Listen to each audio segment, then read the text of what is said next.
Okay, so, last video did very well, in my opinion. There was some few bugs here and there, but that was fine.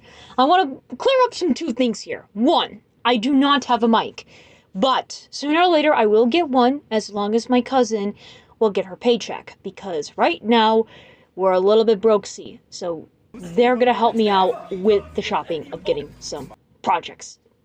And I got something better. I have an app that has more quality of the recording session in hand here. So you're going to hear me crispy as new. Number two! I don't know what to say. I'm going to make this a bit short than ever because I realized that I wasted my time with the fucking Slender video. And I gotta say that this is the messiest CREEPTOBER series you're gonna ever see because unfortunately I am just a one-man show here. And that is a problem, alright? I should have gotten 3 people to work with me on this one, and I should have made this quick. But now, we're gonna get to it, and we're gonna make this very short. I have the section for this fucking video here, so now we're going to do it, okay? Now! Do you remember the last video talking about Slenderman? Where I offhandedly mentioned about a certain film project that was also an ARG called Marble Hornets? That popped up Slender a little bit? Today I'm gonna talk about it. Right now. Now, if you want to know about Marble Hornets, you've got to know about the implications of ARGs, where it's fully called Alternate Reality Game. See, I never knew about this when I was very young until I know now. Thank you. An interactive game or series of puzzles that a player must resolve or interact with to progress a story, which games are a prime example, or if you watch Walton Files beforehand, you've got a pal. Now, with how Marble Hornets are, it was on June 20th, 2009, days after Slenderman made by Eric Knudsen was popping off, and this series was as well. It began an introduction video where the story is about a film project named Marble Hornets. Shocker, ain't it? Was being created by Alex Curley, along with others, such as Jay, and so forth. The story explains that after a lot of complications and issues with the film being made and Alex being more irritable as time goes by, the film had to be cancelled and Alex needed to burn the tapes, but his friend Jay convinced him to hand him over himself. And what he did not realize that there are certain events that actually mark the history of how things took a turn for the worst. I'll explain the first season a little bit, and I'll let you rest on the couple of popcorn to watch 2 videos explaining the story alone, because I'm not going to spoil the fun for you horn dogs. Alright? Alright. So, for my review on this, it was fucking weird, because it turned out to be not what I expected to happen, but it did. So, that's something you can learn about. Now, with that being said, though, I will say that there's going to be a lot of glitches, unexpected, jumps here and there, and a lot of creepy factors into it. So, if you want to find some ARGs that are the classics of the 2000s itself, you can go watch that if you want to. That said, let's start the season, shall we?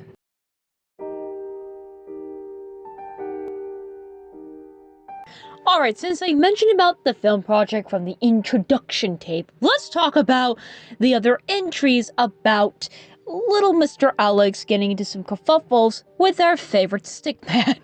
I never get tired of that. Okay, let's see here. Now, the reason why that Alex Crayley wanted to burn down these tapes to begin with was because he's been following around by the Slender Man, or known only as the Operator. The sick man follows him at house, walking with Dodge, and on set every fucking time. He just can't get enough of trolling Alex for the life of me. And that continues onward. And time goes by, Alex becomes more irritable and more pissy lately because he doesn't get enough sleep, he's having some illusions, and also he's getting the Slender sickness that I mentioned beforehand. And he needs someone to save his ass. That is like the first analysis that's going on here. You can see from entry 2, 3, 4, 5, and 6 a couple times or so. But I said this before, this is an ARG. And an ARG, there's going to be puzzles to begin with here. And what is the puzzle to solve with? Well, we can take a look at Jay's Twitter talking about behind the scenes where he was also getting this problem as well as Alex did beforehand. Not enough sleep, having a lot of violent attitudes recently.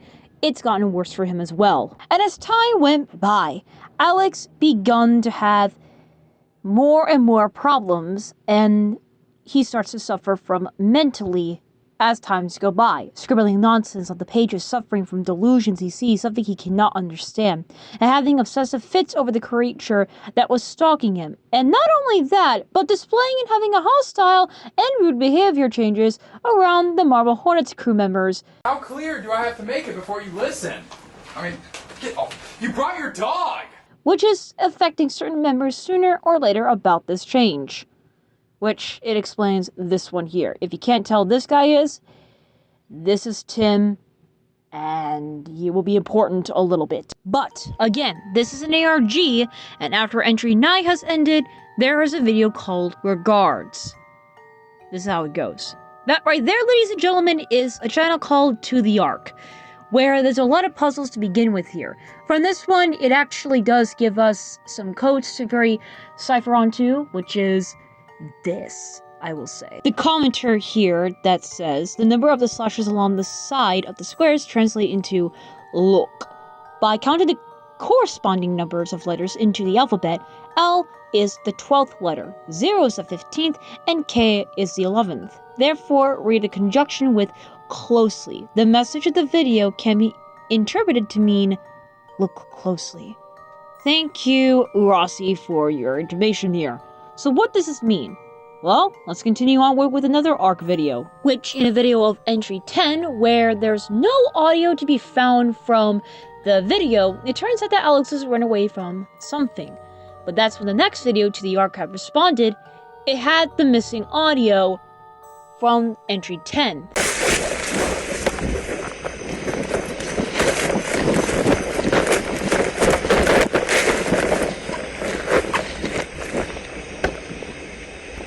So the To The Arc knows about this, and they are trying to fuck with this person here. AKA, there is someone working behind the screens here, and I think I know who that be is. And they're the main reasons why we're talking about them later down the roads here.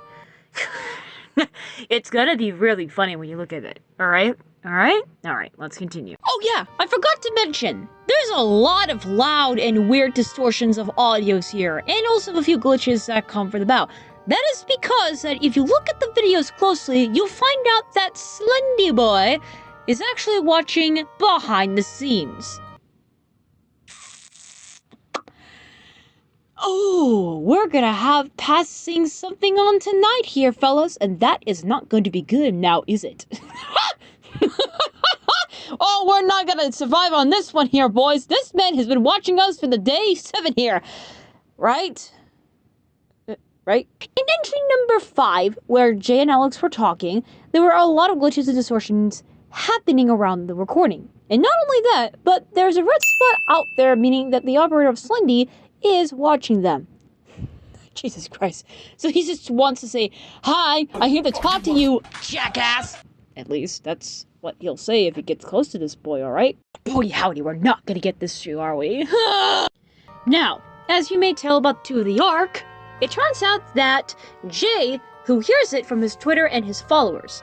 We love people who solve puzzles with the character, but sooner or later Jake has to move out from the internet access until the 10th, which means that you would not hear him for quite some time. But we forgot to note here is that Jay is obsessed with the tapes, and he wants to finish them out, which means now.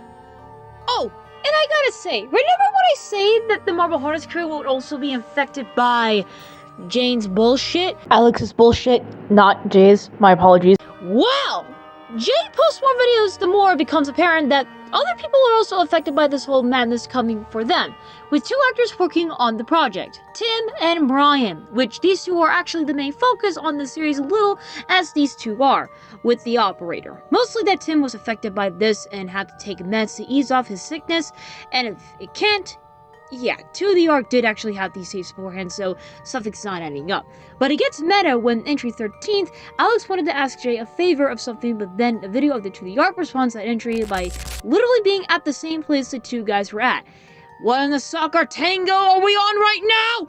As time progresses further and further down to this rabbit hole, Jay worsens due to the sickness and fatigue as he continues watching these fucking tapes, which means he needs to get off the goddamn pill. It finds a different one, because right now he's not doing so well, not even Alex, of course. Jesus Christ! We're losing our tracks here, man. I don't know what to say anymore. Fucking hell! Because right fucking now, in the entry 14, we see that Alex is bleeding precisely in the head after the operator appears in his bedroom entirely. He finally showed up in his bedroom, what fucking time it is, but get this, the response by 2 of the Ark from this entry, it contains the message called Bleed More towards Alex. Oh no! But, as time continues by, at the end of the season of 1, shit hits the fan with 3 revelations here in 3 videos. Want to hear the fucking best part about this shit? Oh wait, I forgot the important parts here. On entry 15, the pattern breaks a little as Jay was interviewing Tim, which, to be honest, he's kind of funny with that jaw mustache. I like it a lot. But going on topic here, there's a lot of... fucking Christ almighty, what is wrong with me? There's not a lot of information about this, but Jay's own investigation work continues on entry 16 when the other man around Brian, another actor of the project, also is important because he was located somewhere to have a talk with Jay, but that ends to shit when the house is dirty and destroyed beyond. This isn't how it was supposed to go when he finds some bullet casings, bottle of pills, which they desperately need, and one of the pictures of Alex drawings, which is the operator ones. But then suddenly, 2 of the Ark responds to Jay that he is not alone. Don't go after me. But this concludes that this fucker was stalking our buddy Jay, and that in the entry 17th shows more footage of Jay, Tim, and Alex working on Marble Hornets with the operator nearby. Wait, how did he use it? Oh wait, there he is. So that's when that Jay starts to have amnesia, where he says he didn't remember this happening at all, and the memory issues began to worsen when Alex decided to go back to Brian's abandoned house. Where there, we see our first look of an attack, known by a man called Masky. Yes, we finally see our mad head, Masky. By the community, they called Tim Masky until people found out it's just Tim. Oh man, people are quite some funny people.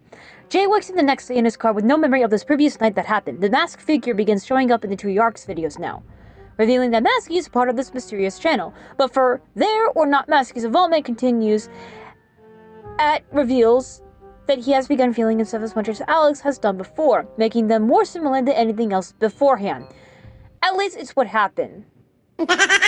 But it gets more fucking crazy that one of these saves shows that Masky broke into his house and watched him sleep.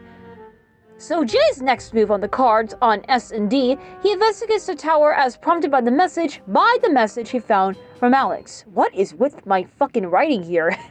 This is why I cannot be a scriptwriter, goddammit! Where the tower is an ultimate location in this project, and then there, Jay finds a tape that shows Alex leading Seth alone, the Marble Hornets cameraman. I'm becoming to realize that everyone in this project is actually suffering at this point by operator. I can't. AJ thought the most brilliant idea is to try one more time to find something useful at the brand Brian's old house, and the stupid luck of unfortunate times, he has encountered Masky again, and attempting to chase him down. This is what happens when you try to go off to the beaten path and try to find anything of all abandoned houses. Know that in oneself, while making a perfect horror show or movie for fucking hell, this goddamn ARG. Anyways, moving on. This is the certified hood woman here, lads, and after quite some time, he teleported to the abandoned building that Seth went missing in, and then he was attacked by the operator. And waking up the next day in the house once again, with no memory that previous night. Again. At this point, finally, this was the final straw for Jay, and that quit the investigation at this moment. But he went too far. This is only the beginning. And that Masky is still wanting his ass, with a response video again, but this time in Jay's own channel, threatening Jay that To The Ark is coming for him now. But Jay had the best idea to skip the town anyways. Soon after the whole debauchery, Jay's old apartment was set in a blaze and received a package from his hotel from a woman tape with it. This time the tape isn't from years ago, it's only a few days ago, so that's not good. In this tape, this was Alex's girlfriend. Amy and himself were just vibing together, but then the operator strikes and the message sends help, meaning that Jay has a lot of work to do. This is the end of Season 1. Now, what do we say about this, lads? Well, this was a groundbreaking event to happen from Marble Hornets. I made this quick as possible so that way it won't have to be this long, because I made a whole long-ass script here. So I'm sorry for going to speed up my word patterns here. But the message is clear. Masky and To The Ark are working against Jay to make him go through these hits again to finish off once more hand. So now we have a lines up here, and we're gonna do this the right way. Now that's just the end of Season 1. I recommend you go watch Season 2 and 3 because it gets a lot interesting in here. But with Masky and Hoodie, their names are Tim and Brian, and they are the main point focus of like a lot of things here. As I learned from it, it's pretty obvious. But what the creepypasta community have done is that they took in Masky and Hoodie into their wings and did some wild shit with them. But sooner or later, they made their own characters as proxies. Because people really thought that Masky and Hoodie were proxies. I mean, I believe they are, but they're probably half of it, really. That's not the point. The point is that people made OCs of the proxy idea, and we're going to talk about that next. Would you like to come with my hand here, boys? Because it's going to be a wild ride.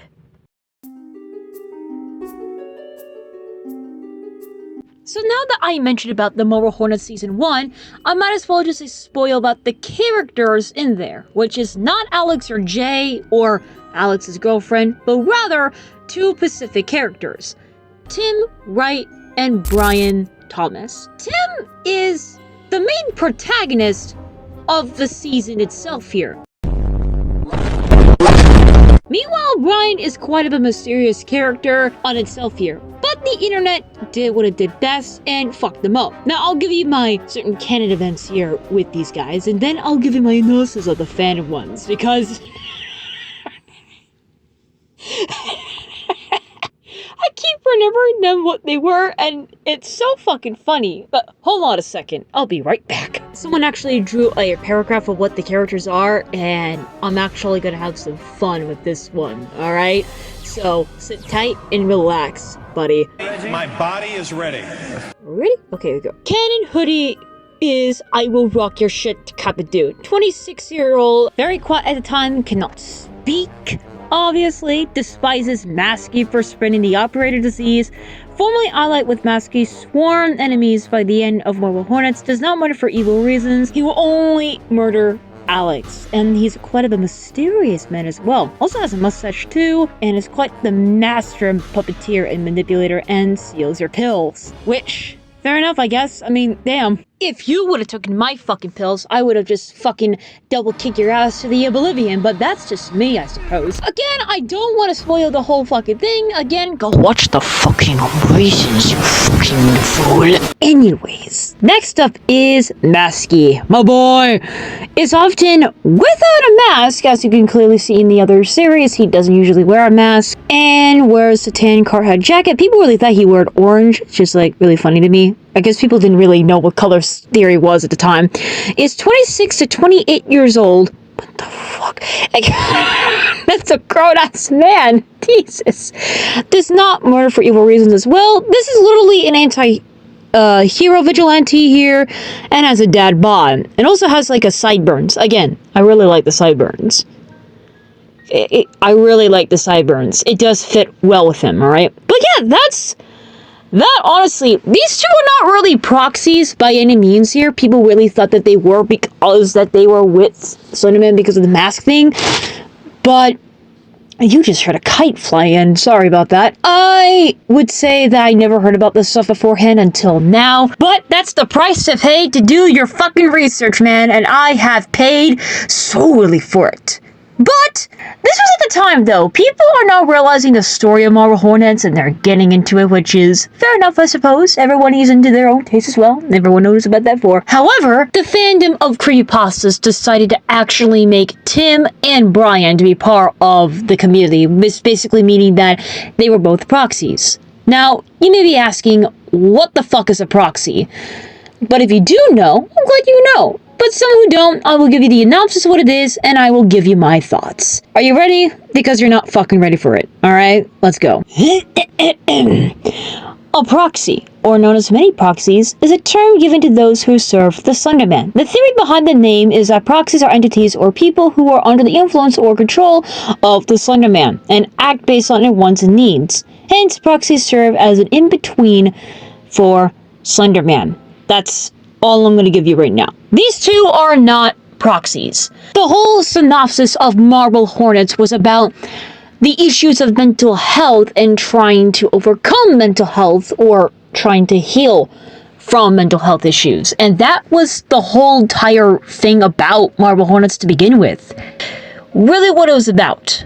But you know how the fandoms are. They took in Marble Hornets as a creepypasta story, which, I mean, if you're gonna put Slenderman on there and call it the Operator, I suppose it works here. I don't fucking know. But that's not the point. The point is people took it as like a creepypasta story and made Masky and Hoodie to be proxies of Slenderman. Now, do I think they're proxies?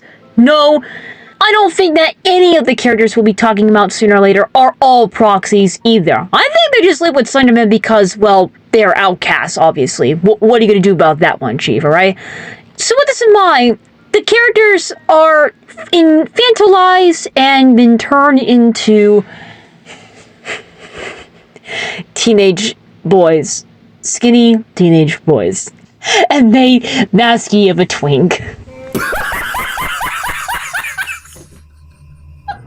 I think of that all the time here, that people are just tired of Masky being a twink, and like they want twink done against any character that looks like a twink. So it's like, that's gonna be a problem, because with like the gay community, everyone wants to be a twink for some fucking reason here. But I know all of them wants to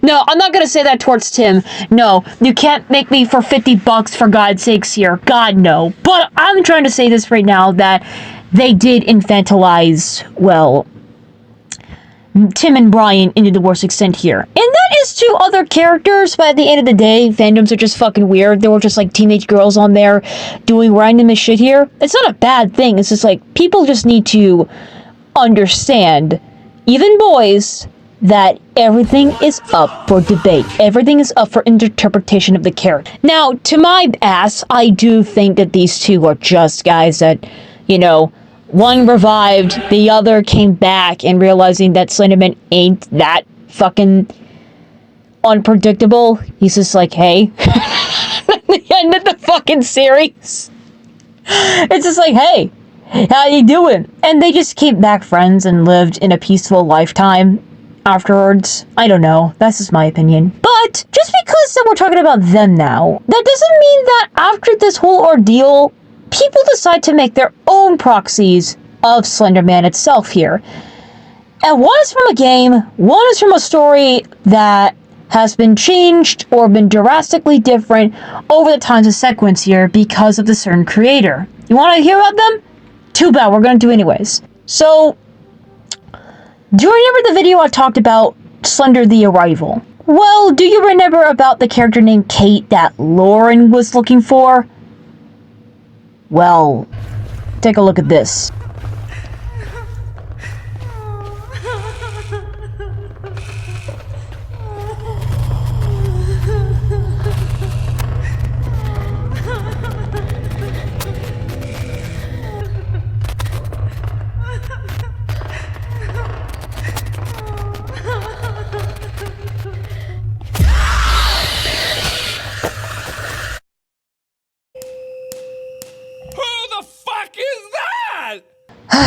Yes, Kate has become a proxy of Slenderman for quite some time, and her full name is Kate the Chaser. She was getting a lot of popularity for recently, I do believe so, and that she has been around. Now, personally, when I hear about other characters like Kate the Chaser or everything like that, I just ignore it because I'm like, I don't give a shit. But now, with her being like a thing that is in the community, I'm sitting here like, well, I'm literally just a fucking twat. I don't know shit about this at all, but I'm glad that she's part of it. So that's what happened, you know? Kay has been with Slenderman and has been with the gang ever since. Now, there's not a lot of information about Kate, in my personal opinion whatsoever here. But what I will say is that she be sensitive to light, she has effective speed, and she is literally, been thrown out the window. At least that's what I've heard. She got thrown out the window or was taken in the window by Slenderman. We don't know. But what I do know is that she is a proxy, she is here, and she is queer. Thank you for asking. And there's also another proxy in this as well, but he is not from the game. Instead, he's actually from a story I want to tell you. Everyone gather around. There's something I want to tell you.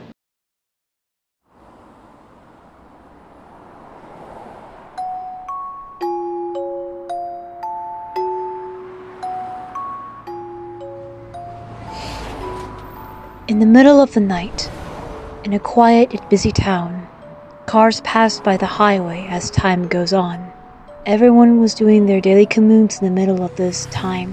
One car lay in the passenger, finally coming home after being in a hospital for quite a while. It was a very steady yet intense ride, to say the least. A woman as a driver looked tired, as she keeps steady on the wheels. She never knew this night would come, that she finally gets her baby back. Meanwhile, looking behind her child, twitching and shifting every second or minute, he finally was in recovery. The car ride was quiet, and so was the boy. He just was feeling hollow right now because of the incident he experienced. His name is Toby Evan Rogers. He is a 17-year-old boy that Slender got a hold of. This boy has many experiences of mental illnesses, bullying, and an incident that involved with his sister. He has CIPA, which is a numb to pain, basically, and has Tourette's, which is ticking and twitching and many other, well, annoyances that a body could have. He have experienced a lot of terrible things, such as bullying in school. A lot of kids call him Ticky Toby because of his Tourette's and such. He got into a middle of a car accident with his sister that, well, did not make it as he did.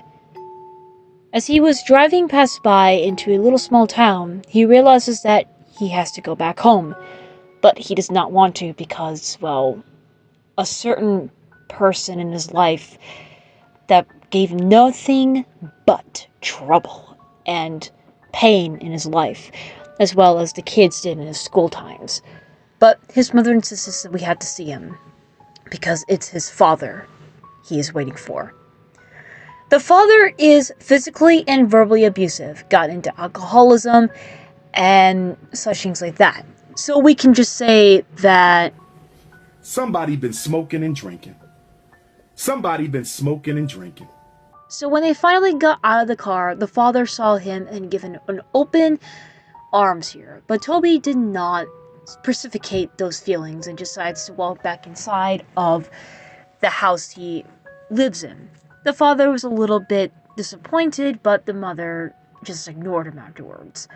Toby decided to go to sleep and gets to his bedroom. Looking at the window he sees was just the neighborhood itself. There was nothing really there other than the fact it was quiet. But then he saw him. He saw Slender Man in the windows, hiding under the bright lights of the street lamp. Toby felt dizzy and incredibly nauseous and looking at the sight of the tall man.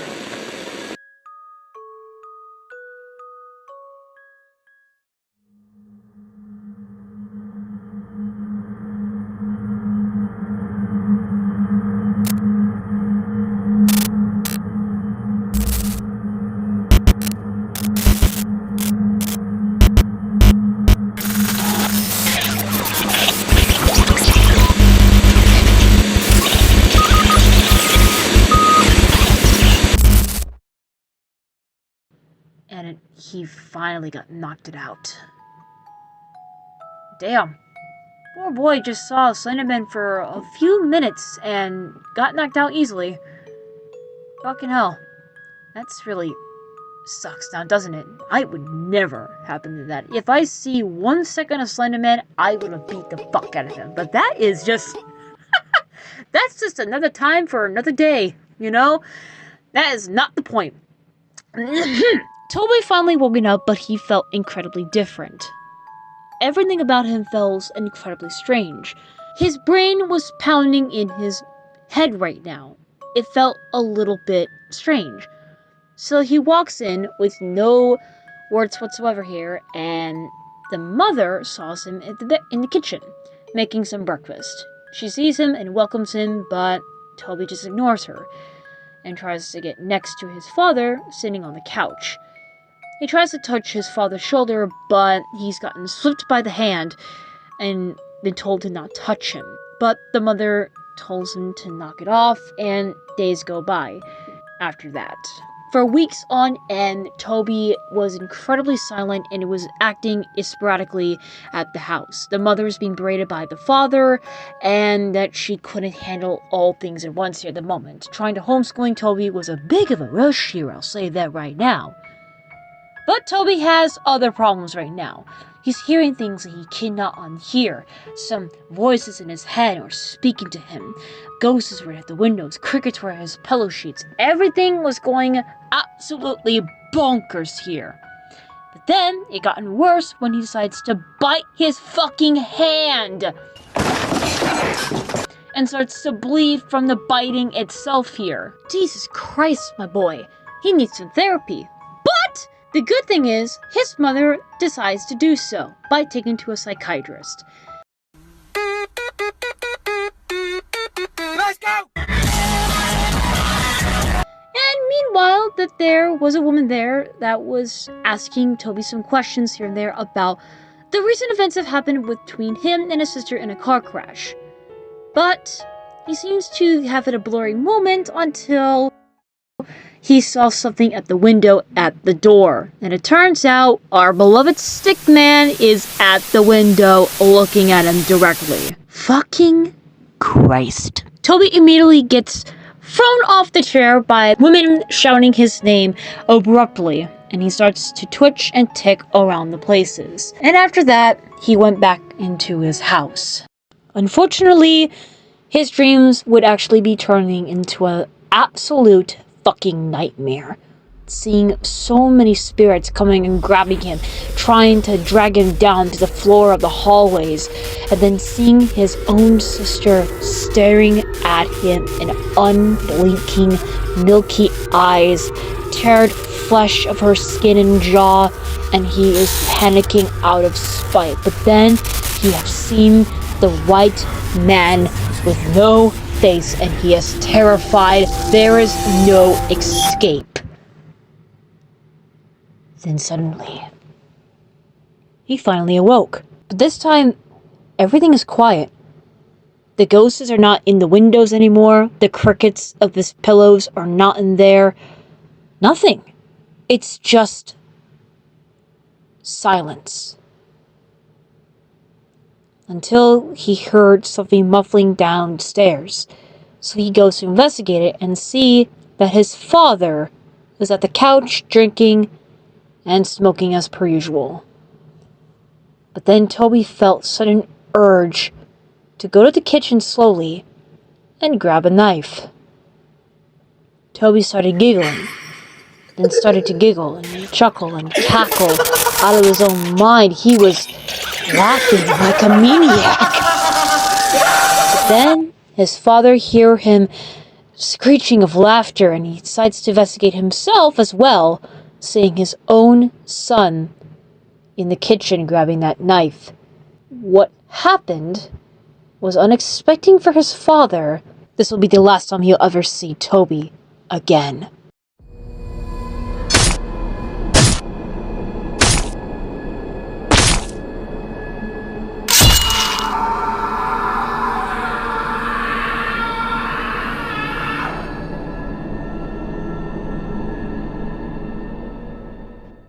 After a minute of screaming and blood-curdling stuff happening, Toby snapped out of it when his mother screamed bloody murder, as you should, and Toby panics out of his mind and goes to the garage to escape the house.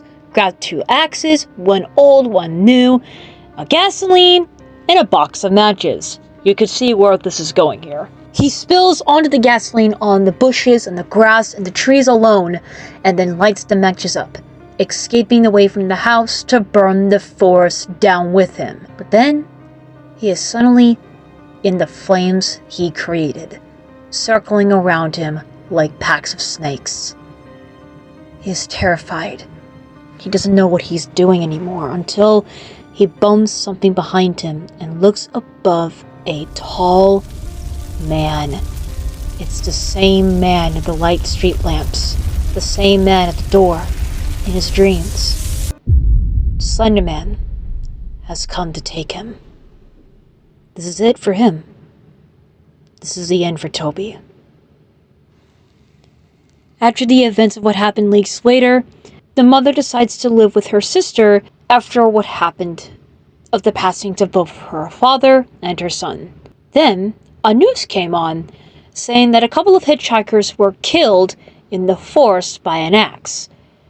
And some say it was speculating that Toby Even Rogers was the culprit of that killing, since his body was never found. And that's the story of Tiki Toby.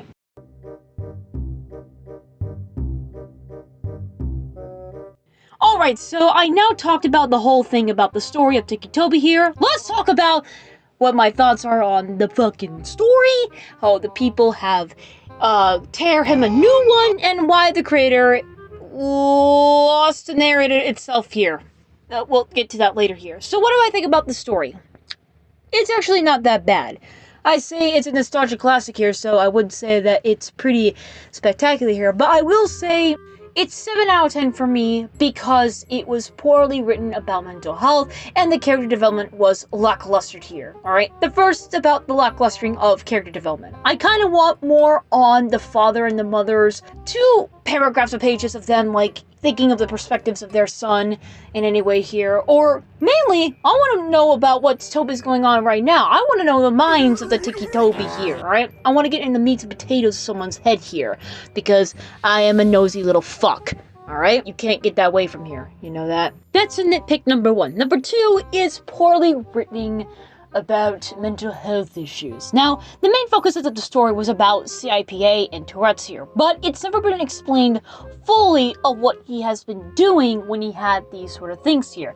The first one we talk about is CIPA here, and I have it right here, right now.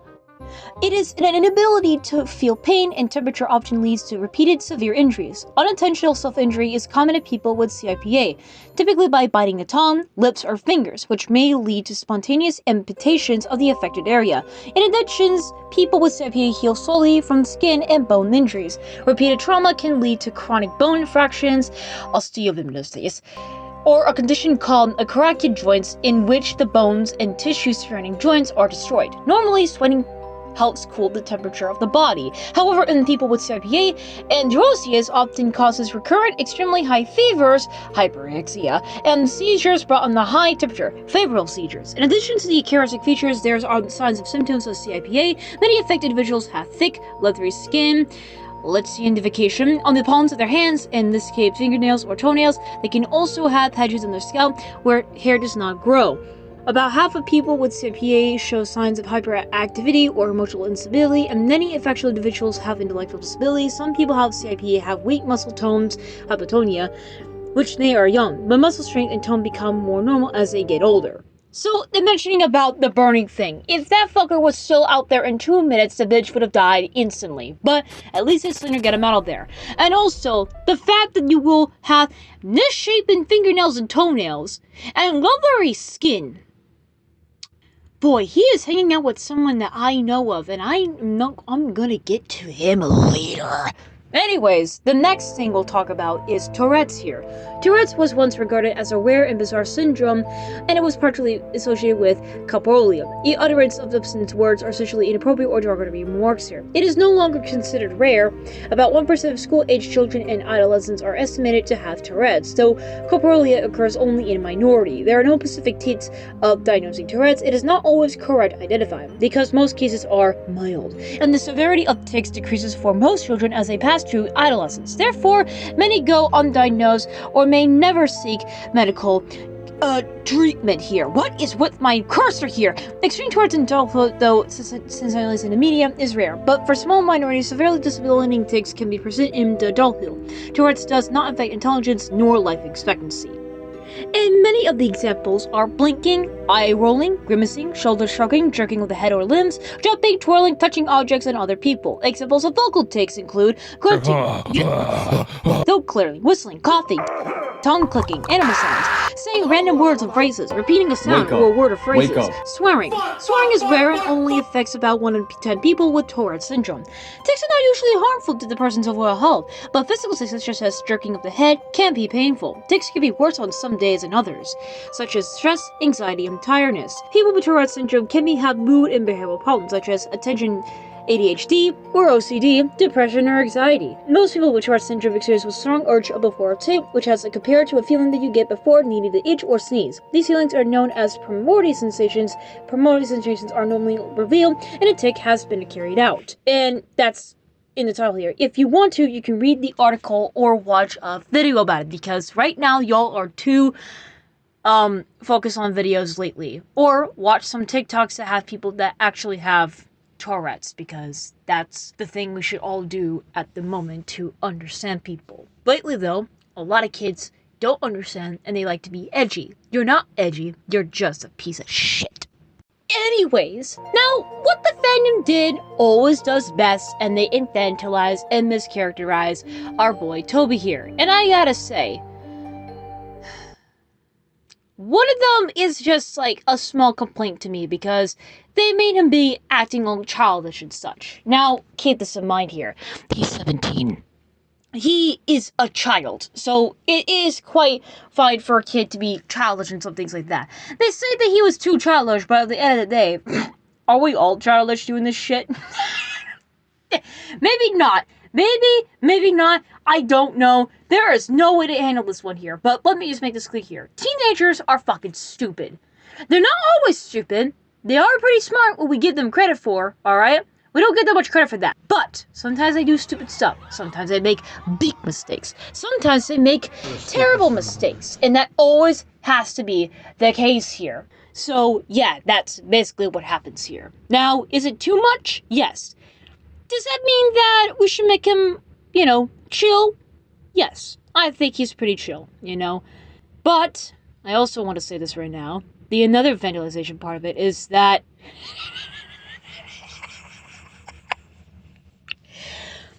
they made him obsessed with a specific food option, and that was waffles. Do you like waffles? Yeah, we like waffles. Do you like pancakes? Yeah, we like pancakes.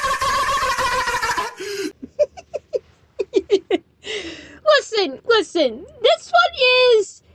Come on, we all were fucking in love with waffles here, alright? If you don't like waffles, your mother's a fucking hoe, and I supped to her last night. Don't you dare, alright? And secondly, it was too much, man, alright? Too many waffles can actually give you a fucking a heart attack, for God's sakes here. And you know what? I don't want that at all. I don't want that at all here. So, yeah, waffles are best, and even pancakes. Pancakes are great, too. All of it. If Toby likes waffles, he likes them. It's like the same thing with fucking cheesecake here. If Tim doesn't like cheesecake, that's fine, alright? He probably likes fucking lime pie here. I don't know, but don't fucking fat shame the boy here. This is not fucking fair at all. Don't try to fat shame me either for eating fucking chocolate. And also, who the fuck likes cheesecake? I don't like cheesecake here. I fucking hate it. Why don't we call it cheesecake? What is with the idea of making cake into a cheese here? What's with white girls in their fucking skinny asses going to fucking Cheesecake Factory here? I don't get it. But it seems like people like it a lot here with their fucking Uggs and their pumpkin spice lattes here. Or that they're trying to be having YT cartoon here for God's sakes here. I can't even speak. What the fuck do people like that kind of era here when they had to get their fucking Uggs and get that fucking stupid coffee in their hand? And Starbucks, that piece of shit restaurant that has nothing but fucking trash. So if you fucking fat shame me for my chocolate fucking ass here and pizza and spaghetti, you're on the wrong side of very notes here, because I will fucking puncture you to the fucking space here, you little shits.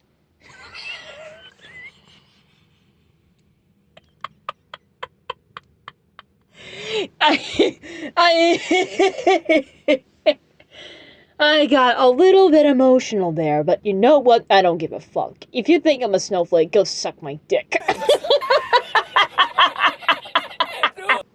Go suck it. I don't give a shit. Oh, man. I'm so sorry, everyone. But as I was saying, yes, it was fucking stupid at the time. Hell, it wasn't a good time, alright? People thought he was just a cold-blooded serial killer. He was 17. A child. No. And if he likes waffles, he likes waffles. If Timmy doesn't like fucking cheesecake, don't make him have cheesecake, because you're gonna fat shame him at the end of the day here. Alright? Suck it. Anyways, now that we're done with the rants here, let's rant more about the creator here that made Tikitobi no Longer. And yes, I am talking about the one and only mastermind of controversies a little bit, which is Castaway.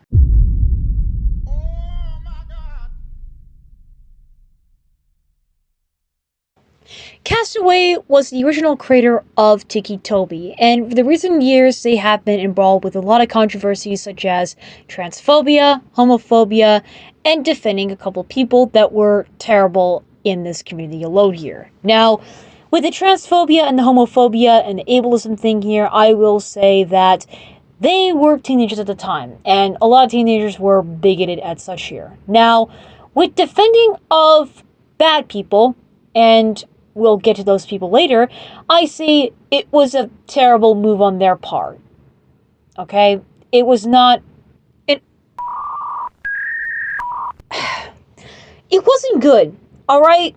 No one should ever defend bad people that did terrible things, alright? And that involves, kids in such ways here, alright? Now, in recent times here, they managed fame poorly, where they tried to make people ship Toby with Clockwork, another character that was made by another creator that actually was dating with Castaway at the time. What? But unfortunately, they had a horrible breakup, and that had ended up Clockwork being taken out of the community alone, even though they're still here. The character is still here, and that is explained well with Toby later on here. And that Castaway was bad-mouthing the community at times, and it was being, incredibly disrespectful of the community, which, honestly, that happens all the time here, that people would be shit towards you like that. And they decided to take away Toby, and they leave the community entirely with a different hashtag and character design alone. Now, I'll say this right now, Why? Why? Why, oh God, fucking why? Why would you ever try to think you're gonna take away Toby from the fandom that made him as a canon character of this community alone here? Like, it is on the internet forever. You can't take that back here, alright? And you can't make people ship a specific character with yours, alright? If I did that, everyone would be a little bit pissed off about that, and they would be annoyed. Unless, like, a show announces, imagine if people were mad that Luz was shipped by Amenity in the TV show, then shipped with Willows of all people. I'd say that was the show's idea here. With this community, is exactly what happened here. And I can't really blame the communities for this. It's just how it is. Sometimes people did change the attitude here and there. And I gotta say, that's all we know about right now. I don't know much about anything of the stories happened here. I just got it from snippets from the Hell site I was on here because I tried to find some information about what they did and what I have to think about it right now. But you can have your own opinions formed in the comments down below, because I know you all are smart people. I know you all have intelligence that cannot comprehend from my 50% of it, so you guys can tell me what exactly happened, because, to be honest here, I think that the creator pussied out because of, the shit they went through with the fandom, because the fandom was a bit wild at the time, and yeah, that's what happened. And you know what? Nobody really cared when Castaway left. They still draw Toby, and they still make stories about him, and headcanons about him. That's all that mattered to some people in the fandom. And honestly, I can't say any more about that. That's the price to pay, honestly. And you know what? We have a few characters we'll talk about this sooner or later that, have creators that were shitbags, and they deserve to get flamed for. For Castaway, I don't know what to say about this. They were a teenager when they were doing stupid shit like this, alright? So I don't know what to say about this. So if you, again, want to talk about this in your own terms, and you have your opinions to be shown in the comments below, and I will give my thoughts in the next episode for an update of what happened of this video coming soon here, okay? So you can do so, alright? Because I'm not that smart, alright? I just found some of the snippets of the Castaway character, and I had to find some information on certain sorts here and there, but that was that. I can't find any more information about this of what exactly happened. So take my words with a grain of salt here and be on your merry way out. Again, this video is opinionated, just like the last one, so you're never gonna have a perfect idea what my idea would be like if anything else here. So yeah, but that's that. The creator is gone, and people just continue on like normal per usual here. And that's just what happened. Don't know what to say.